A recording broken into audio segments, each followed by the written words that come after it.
2 বছর আগে ফেসবুকে এক মেয়েকে বলেছিলাম আমি তোমাকে বিয়ে করতে চাই। মেয়ে সাফ সাফ জানিয়ে দিল তার সরকারি জবওয়ালা ছেলে চাই। আমি শুধু বাই বলে আর কখনো নক করিনি। মেয়েটা সেদিন আমায় ফোন দিয়ে বলে জব পাইছো, আমি বললাম না। সে বলল আমার বিয়ে ঠিক হয়েছে। আমি কংগ্রেস জানাইলাম। মেয়েটা বলল আমাকে নিয়ে পালাইতে পারবা, আমি সরাসরি না বললাম।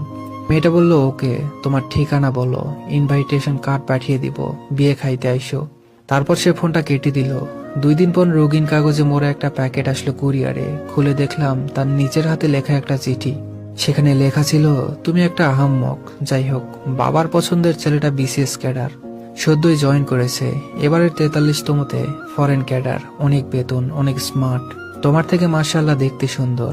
মাথায় অবশ্য তোমার মতো এলোমেলো চুল নেই, সামান্য টাক, তবে খুব গোছালো। আমাকে আশ্বাস দিয়েছে খুব আদরে রাখবে, আশীর্বাদে আমায় গহনায় মরিয়ে দিবে বলেছে। আমাকে সে রানী করে রাখবে, তার বাড়িতে কোনো কাজ করতে হবে না আমাকে।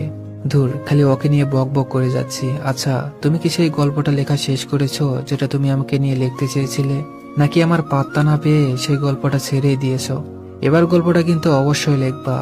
একটাই আবদার, জানি তোমাকে আবদার করার মতো কোনো অধিকার আমার নেই, তবুও বলছি যদি পারো আমার বিয়েতে একটা সিঁদুরের কৌটা গিফট করো।